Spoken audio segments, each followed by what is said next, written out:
Break سے پہلے ہمارے ساتھ جمعیت علماء اسلام کے رہنما اکرم درانی موجود تھے جو رہبر کمیٹی کا حصہ ہیں، حکومت سے مذاکرات کیے. انہوں نے واضح کر دیا کہ کل اگر وزیر اعظم کا استعفیٰ نہیں آیا تو ہم واپس نہیں جائیں گے. اسد عمر صاحب رکن حکومتی مذاکراتی کمیٹی، چیئرمین قائمہ کمیٹی برائے خزانہ ہمارے ساتھ موجود ہیں. اسد عمر صاحب بہت شکریہ. ظاہر حکومت کی پوزیشن کلیئر ہے کہ وزیر اعظم کسی طور پر استعفیٰ نہیں دیں گے اور نہ ہی انہیں دینا چاہیے، ظاہر سی بات ہے. مگر یہ کہہ دیا درانی صاحب نے کہ استعفیٰ نہیں دیں گے تو ہم کل نہیں جائیں گے. تو اگر کل وہ بیٹھ جائیں گے اور معاہدے کی خلاف ورزی نہ کریں، بیٹھ جائیں، تو آپ لوگ کچھ نہیں کہیں گے؟ نہیں، یہ قانون کے دائرے میں بیٹھے رہے، وہاں پہ ان کا ملک ہے، جتنی مرضی دیر بیٹھے رہے. قانون کی خلاف ورزی نہ کریں، کورٹ کے آرڈرز جو ہیں، واضح احکامات ہیں کہ پبلک لائف نہیں ڈسٹرب کرنی، اس کی خلاف ورزی نہ کریں، پرامن طور پہ بیٹھے رہیں اور روز بے شک ہمارے خلاف تقریر کریں. صاحب یہ بتائیے گا کہ پھر اس ساری کی ساری صورتحال کو، اور وزیر اعظم نے بھی کیا ہدایات دی ہیں کہ کس طریقے سے ہینڈل کرنا ہے؟ آپ کے مختلف رہنما اس معاملے کی حساسیت کا خیال رکھیں گے، اپنے بیانات میں احتیاط کریں گے، اور آن گراؤنڈ آپریشن کو کس طریقے سے دیکھا جائے گا، کس طریقے سے اگر کوئی معاہدے کی خلاف ورزی ہوتی ہے تو اس سے ہینڈل کیا جائے گا، کیونکہ سچویشن میں مس ہینڈلنگ نہ ہو جائے، اس کا بھی بہت زیادہ خطرہ رہتا ہے. بیانات کی حد تک بھی اور اقدامات کی حد تک بھی کس طریقے سے نمٹیں گے صورتحال سے؟ دیکھیں، گراؤنڈ کے اوپر جو ہے وہ تو ظاہر ہے انتظامیہ نے اپنے کرنا ہے، جو بھی کام کرنا ہے اس کے اندر جو سیاسی لیڈرشپ ہے اس کا کوئی عمل دخل نہیں ہے، وہ بالکل واضح ہے اس کے اندر. اور اس کے اندر بھی جو ہے پوری طریقے سے فیسیلیٹیشن بھی کی جا رہی ہے. اور کل صبح جو ہے انٹیریئر منسٹر جو ہے وہ ایک پریس کانفرنس کر کے بڑی تفصیل سے بھی آپ کو بتائیں گے کہ کس کس طریقے سے فیسیلیٹیشن کی جا رہی ہے. ظاہر ہے اس کے ساتھ ساتھ ان کو سیکورٹی کا بھی خیال کرنا ہے، کیونکہ آپ کو پتہ ہے بڑے کریڈیبل تھریٹس ہیں جو لیڈرشپ ہے اپوزیشن کی، ان کے لیے بھی. تو وہ انہوں نے ساتھ احتیاط کرنی ہے لیکن فیسیلیٹیشن بھی کرنی ہے. جہاں تک بیان کی بات ہے، یہ تو آج دوپہر کو بھی میٹنگ ہوئی تھی پی ایم سیکریٹریٹ کے اندر. اس کے بعد بھی ہم لوگ جب ساتھ بیٹھے ہوئے تھے، مذاکراتی ٹیم، ہم نے انفارمیشن منسٹر بھی ہمارے پاس آ گئی تھی، وہ بھی ساتھ بیٹھی تھی. یہ ہم سب کا اس وقت جو ہے وہ جو انسسٹنس ہے، جو اصرار ہے، وہ ہے یہ سب کے کہ اس صورتحال کے اندر آپ نے جذبات بھڑکانے نہیں ہیں، آپ نے سنجیدگی سے بات کرنی ہے. ظاہر ہے ایک موقف ہے، ہمارا موقف بالکل واضح ہے. جس طرح آپ نے استعفے کی بات کی، ہم تو انتظار کر رہے ہیں کہ شاید یہ جب آئیں گے 31 تاریخ کو یہاں پہ تو ہمیں یہ بتا دیں کم سے کم کہ استعفیٰ مانگ کیوں رہے ہیں. کیونکہ ہمیں تو ابھی تک یہ بھی نہیں پتہ چلا. آپ کو پتہ ہے کہ جب ہم لوگ مذاکرات میں بیٹھے تھے تو کوئی صرف ایک ہی چیز کی بات ہوئی کہ میدان کون سا ہوگا، اس کے علاوہ تو کسی چیز پر بات بھی نہیں ہوئی. لیکن بالکل جتنے بھی تحریک انصاف کی لیڈرشپ ہے، آج میرے خیال میں کمرے میں اس وقت کوئی 50 ایک دو لوگ بیٹھے تھے جو ٹی وی پہ جاتے ہیں، اور وزیر اعظم نے بڑی واضح ہدایت دی ہیں کہ کوئی بھی ایسی بات نہیں کرنی جس سے خواہ میں اشتعال پیدا ہو یا جذبات زیادہ بڑھیں.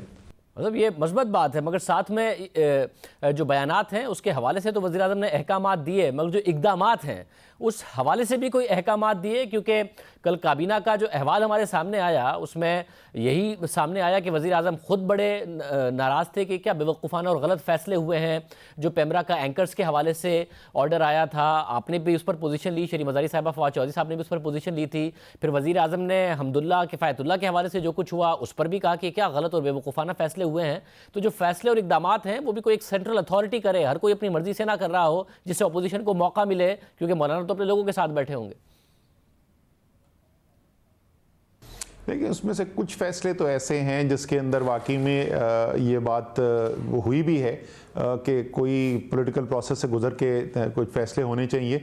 لیکن کچھ فیصلے جو ہیں وہ ظاہر ہے گراؤنڈ کے اوپر ہزاروں اہلکار ہیں، وہ پھیلے ہوئے ہیں، لا اینڈ آرڈر ان کو امپلیمنٹ کرنا ہے، یہ جو بھی ان کا مینڈیٹ ہے اس کے اندر رہ کے انہوں نے کام کرنا ہے. اور وہ جب فیصلے کرتے ہیں تو وہ تو جو ان کے پاس اختیار ہے، جو ان کو سامنے نظر آ رہا ہے کہ کوئی اگر وائلیشن ہوئی ہے، ان کی نظر میں کوئی وائلیشن ہوئی ہے تو اس کی بنیاد پہ کرتے ہیں. وہ تو لارجر پولیٹیکل پکچر جو قومی تناظر میں تو نہیں کرتے. تو اس میں ایسی ہو سکتی ہے کہ وہ کوئی ایکشن لے لیں جو اگر اوور آل لیڈرشپ کے سامنے سے گزرے تو وہ نہ ہو فیصلہ. خیر، اچھی بات یہ ہے کہ جو بھی ہو رہا ہے اس میں واضح طور پہ نظر آ رہا ہے کہ پاکستان کا نظام جو ہے، قانون جو ہے وہ بھی کام کر رہا ہے. ادارے جن کو ریلیف دینا چاہتے ہیں وہ ریلیف بھی مل جاتی ہے، اور سیاسی لیڈرشپ جو ہے وہ بھی میرے خیال میں آپ کو اوور آل آپ کو نظر آ رہا ہوگا کہ وہ کوشش یہی کر رہے ہیں کہ حالات جو ہیں وہ اس طرف نہ جائیں کہ تناؤ بڑھے یا کشیدگی بڑھے. صاحب اور کل جب مولانا فضل الرحمان آتے ہیں تو کیا وزیر اعظم کی طرف سے کوئی ہدایات ہیں کہ آپ لوگوں کی جو کمیٹی ہے وہ ملے مولانا فضل الرحمان سے، ان سے بات کرے؟ کل کچھ ایسا ہوگا، کوئی احکامات ہیں ایسے؟ نہیں، ان کی ایسی تو نہیں ہے کہ کوئی میٹنگ سیٹ اپ ہے، وہ ظاہر ہے ڈپینڈ کرے گا صورتحال کیا ہے. وہ اگر کہیں گے تو ضرور ہم ملنے کے لیے حاضر ہیں. جو پرنسپل پوائنٹ آف کانٹیکٹ ہے اس وقت ہمارا، وہ پرویز خٹک صاحب ہیں جو مذاکراتی ٹیم کے ہیڈ ہیں. جیسے میں نے ابھی بتایا، ابھی سے 2 گھنٹے پہلے تقریباً میں ان کے ساتھ تھا تو ان کی اکرم درانی صاحب سے بات ہو رہی تھی، جس میں اکرم درانی صاحب نے 1-2 چیزوں کا ذکر کیا تھا. تو چینلز آف کمیونیکیشن کھلے ہوئے ہیں، ان کے ساتھ بات چیت چل رہی ہے. اور جو انٹیریئر منسٹر صاحب بھی ہیں، انہوں نے بھی یہی، آج ہماری آپس میں میٹنگ شام کو ہوئی تو انہوں نے یہ کہا کہ اگر ہمیں جو اپوزیشن ہے یا جو دھرنے کی لیڈرشپ ہے، جلوس جلسے کی، ان کو کوئی پیغام دینا ہوگا تو مذاکراتی ٹیم کے ذریعے کریں گے، تاکہ وہ ایک میچور پولیٹیکل پروسیس سے گزر کے کمیونیکیشن ہو. ایسا نہ ہو کہ وہ مس کمیونیکیشن میں کوئی ایسی غلط فہمی پیدا ہو. بہت شکریہ. اسد عمر صاحب ہمارے ساتھ موجود تھے. حکومت تیار نظر آ رہی ہے، مولانا فضل الرحمان بھی تیاری کے ساتھ آ رہے ہیں. اگر وہ بیٹھنا چاہتے ہیں، معاہدے کی پاسداری کریں، قانون نہ توڑیں، بیٹھ جائیں، یہ بھی اسد عمر صاحب کہہ رہے ہیں. سلیم صافی صاحب ہمارے ساتھ موجود ہیں، سینئر صحافی و تجزیہ کار. صافی صاحب بہت شکریہ. صافی صاحب، ظاہر ہے آپ ایک سینئر صحافی ہیں، مولانا فضل الرحمان کی سیاست کو بہت قریب سے جانتے ہیں. مولانا اگر آ رہے ہیں اور بیٹھنے آ رہے ہیں تو حکومت کہہ رہی ہے بیٹھ جائیں، معاہدے کی پاسداری کریں. یہ کیا ہوگا جب کل مولانا آئیں گے، وزیر اعظم کا استعفیٰ نہیں ملے گا، بیٹھ جائیں گے؟ کہاں جائے گی یہ سچویشن؟ دیکھیں، یہ تو بظاہر تو اس طرح آسان لگتا ہے کہ اگر آپ کو یاد ہو تو اس طرح نواز شریف بھی اپنے دور میں کہتے تھے کہ ٹھیک ہے آ کے بیٹھ جائیں. مولانا کو انڈر اسٹیمیٹ کیا گیا تھا. معاملہ یہ ہے کہ جب آپ بلی کو بھی اگر کمرے میں بند کر لیتے ہیں اور اسے فرار کا کوئی رستہ نہیں دیتے تو آخر میں وہ جھپٹ پڑتی ہے.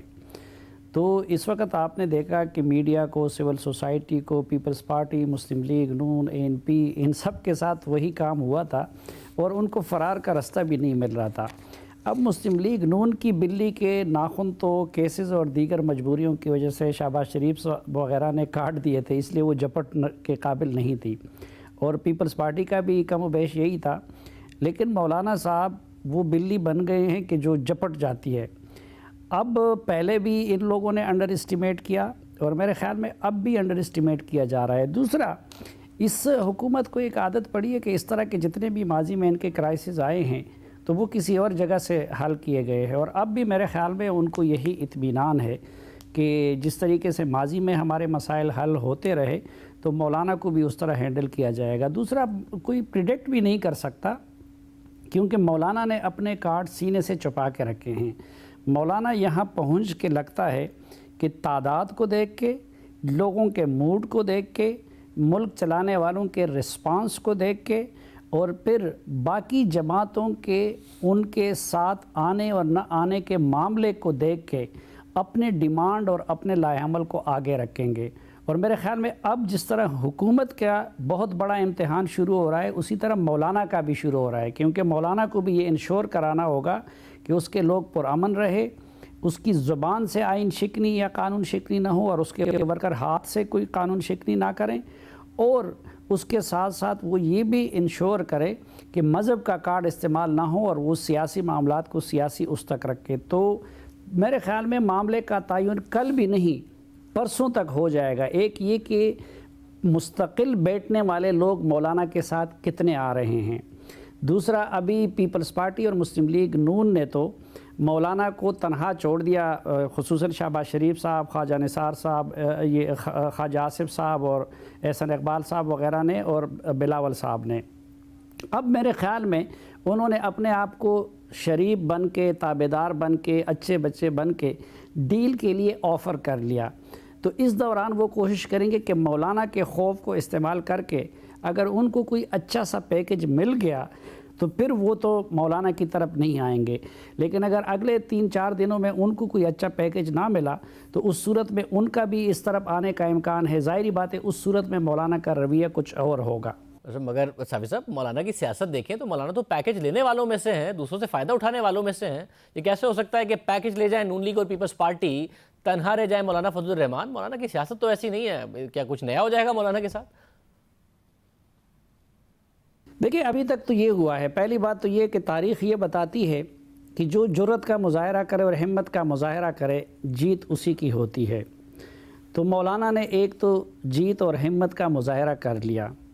آج بھی آپ دیکھیں کہ ان کے یہ الفاظ جو مسلم لیگ نون کی لیڈرشپ نواز شریف اور مریم نہیں لیکن شہباز شریف صاحب اور ان کے گروپ کو یا خواجہ آصف وغیرہ کو مولانا کا جو یہ فقرہ تھا کہ جی کچھ لوگ گھروں میں بیٹھے ہوئے ہیں، ان کی مجبوریاں ہیں، تو یہ کیا تھا؟ دوسرے الفاظ میں مولانا ان کو یہی کہہ رہے تھے کہ کوئی شرم ہوتی ہے، کوئی حیا ہوتی ہے۔